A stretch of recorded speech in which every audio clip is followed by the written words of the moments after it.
Carolyn Stoddard has been away from the great house at Collinwood for almost a week now. No one knows better than Barnabas Collins of the terrible fate she would have met had she not left Collinwood when she did. Marriage to Jeb Hawkes, in his true nature, as the creature in the upstairs room of the antique shop. Thus far, only Barnabas knows where Carolyn was being hidden.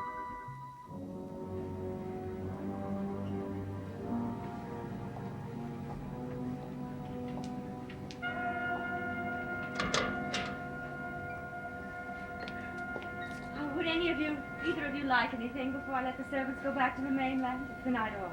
No, thank you. Nothing for me, thank you, Angela.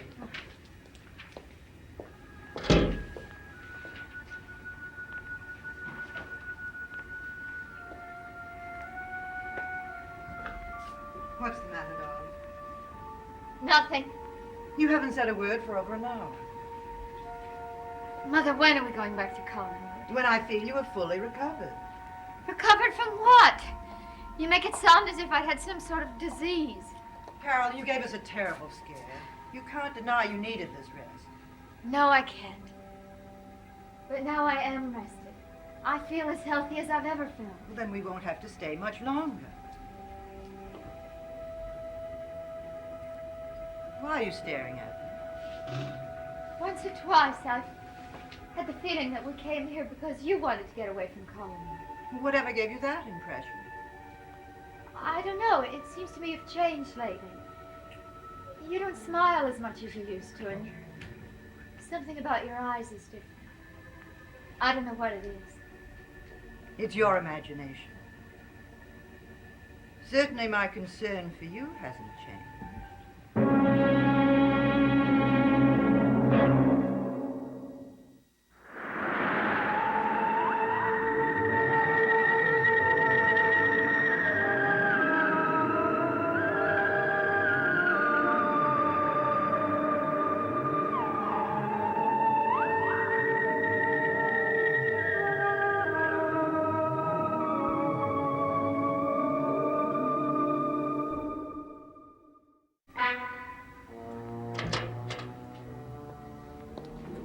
Well, the servants are gone.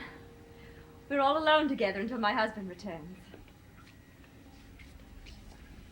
How did you and your husband happen to find this place? Oh, Sky owned it before I met him. He finally persuaded me to come and live here. You mean you had to be persuaded? Oh, well, you see, I hadn't grown accustomed to city life. That's where I met Sky. I wasn't sure I could adjust to the solitude and isolation of this place. And have you? Well, yes. I've never been happier. You say you've always been accustomed to the city. Yes. How did you meet Barnabas Collins? I was in England. I was a model. I met Barnabas at a party. After he came back to this country, he got in touch with me. We've been corresponding ever since. I see. You know, I can't get over the feeling that I've met you somewhere before. Yes.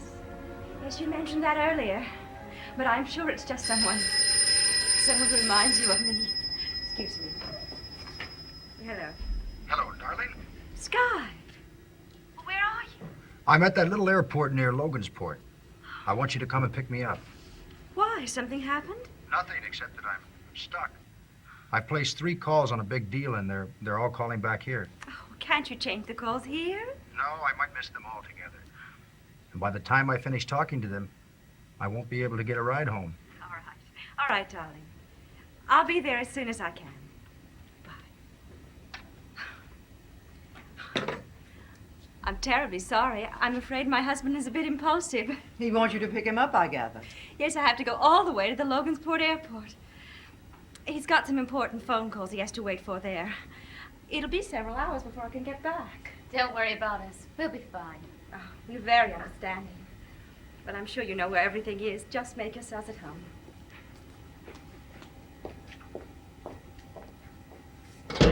Her husband seems to be rather demanding. She must be very devoted to him. Mother, why were you so inquisitive with her before the phone call?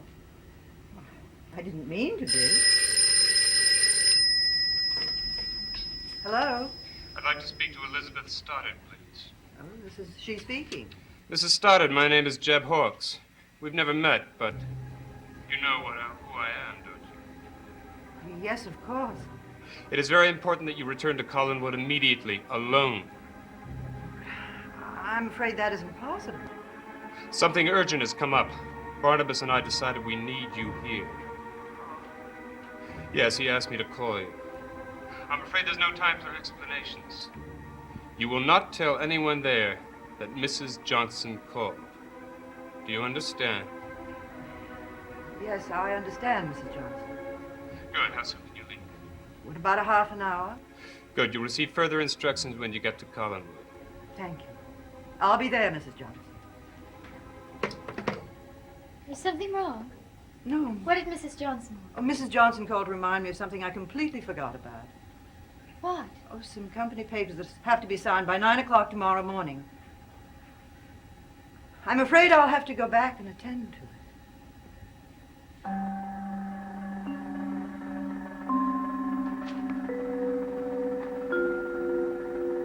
Soon, Carolyn. Very soon. You will see me as I really am.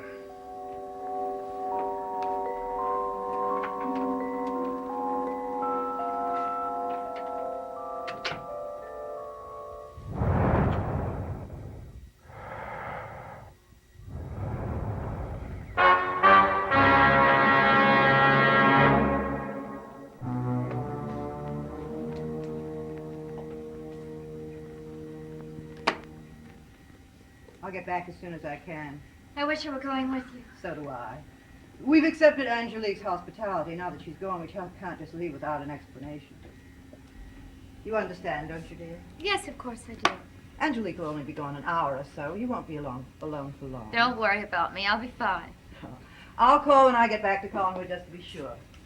Good night. Good night.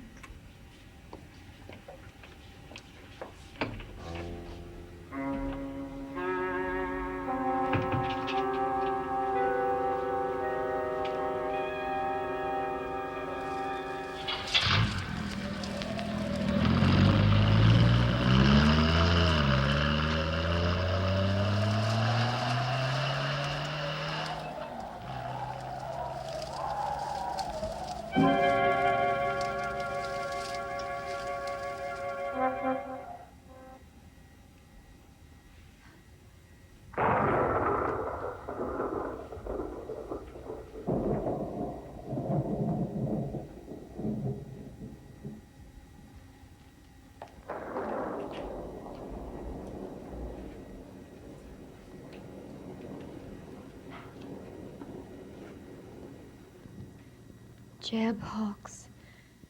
I barely know him, and yet I can't stop thinking about him. Why?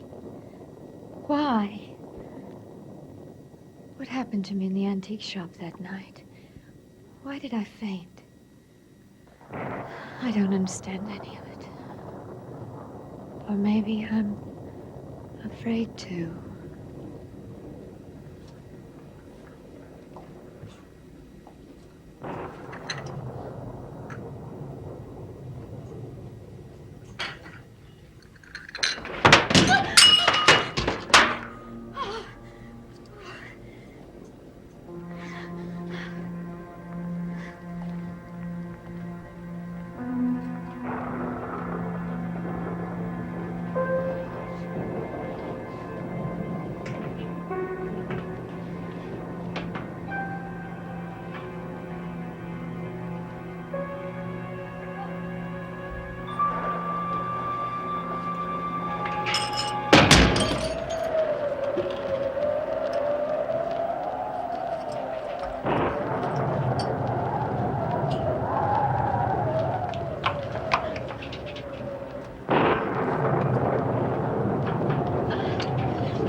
take a message for him. Mr. Cartwright, yes, I will tell him it was very important.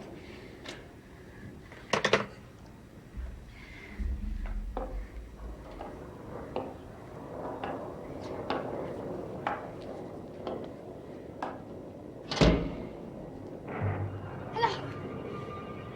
Where is he?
Who's there?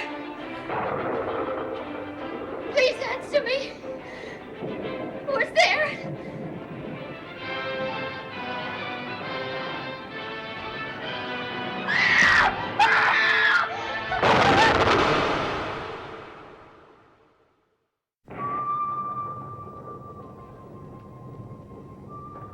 Here. Just take a sip of this. You'll feel much better. Thank you. I've never been so terrified in my life. I'm afraid it's all my fault. I'm terribly sorry. It's all right, Mr. Robson. I guess I've just been a little more jumpy than usual. Please, call me Sky. Where is Angelique? I thought she went to pick you up. She did, but we missed connections. She must have been held up by the storm. And I knew that an important call was coming here instead of to the airport, so I managed to get a cab. I'm sorry we had to meet under such strange circumstances, Carolyn. The radio must have kept me from hearing you call. Nothing seems to be going right. Sorry about the lights, too. The storm must have knocked out the electricity. It's happened before. We'll have it fixed tomorrow.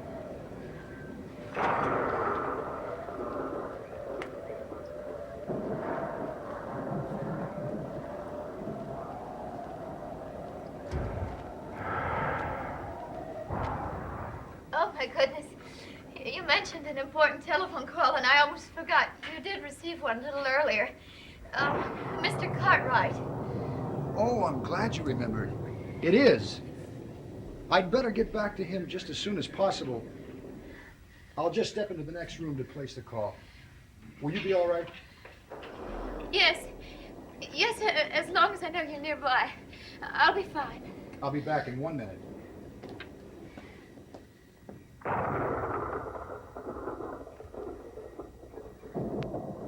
George? Sky Rumson here. I'm sorry I got back a little later than I expected to. The Dobbs deal is When set. I met you, We signed everything. I knew you were a person in need of a whole new world, a whole new existence, and that I was the person who could give it to you. I was the person who could give it to you. Jack! to talk to you. Jeb? You're here. Please answer me. There's so many questions I don't understand. About what, Carolyn? Oh, Jeb, I'm so glad you're here. I've been waiting, wondering if you'd come back. Please come into the light. I want to see you. Do you really want to see me? The way I really am, Carolyn? I don't understand you. I didn't understand why you ran away and hid from me. Or was it because you didn't like me? In spite of what you said? In spite of what I've said, I've known you for such a short time. Oh, much longer than you think, Carolyn. Or if you forgot, I didn't. Forgot what? About the way you used to look at me. The way you used to caress my hand. The warmth of your kiss on my cheek. Jeb, what are you talking about? Look at this. Maybe you'll remember everything.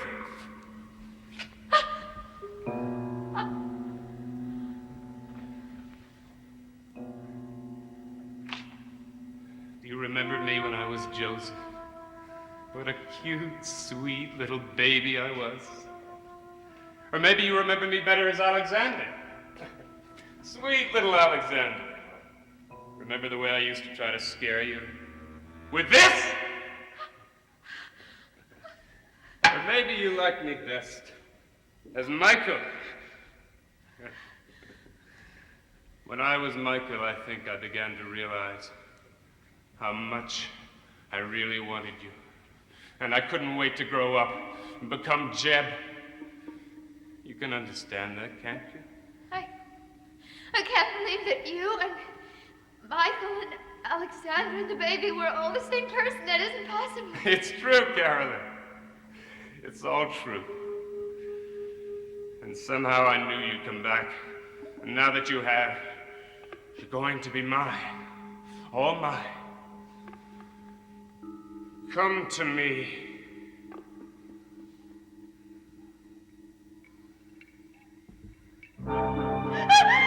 Jeb! Your hands! You've got blood all over them. What have you done? When I met you, I knew you were a person in need of a whole new existence, a whole new life. And I was the person that could give it to you. What have you done? What have you done? What have you done? What have you done? Stoddard, wake up.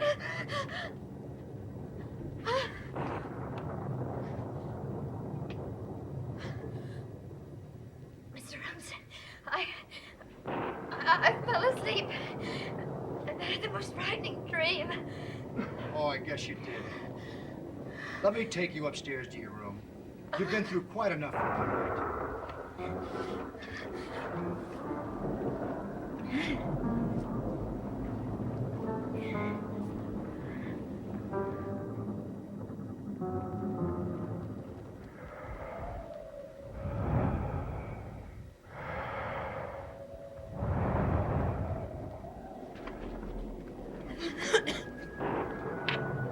I'll be in my study just down the hall.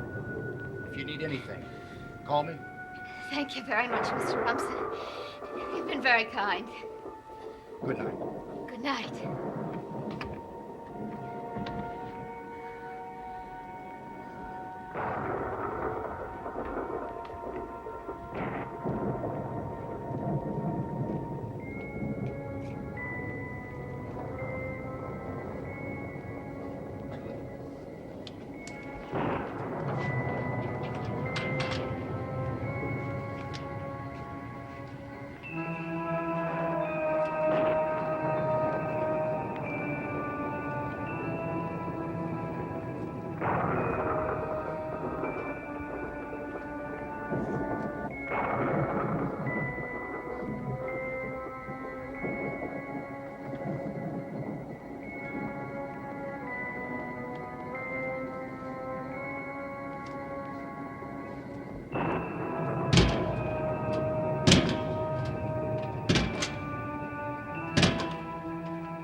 Please.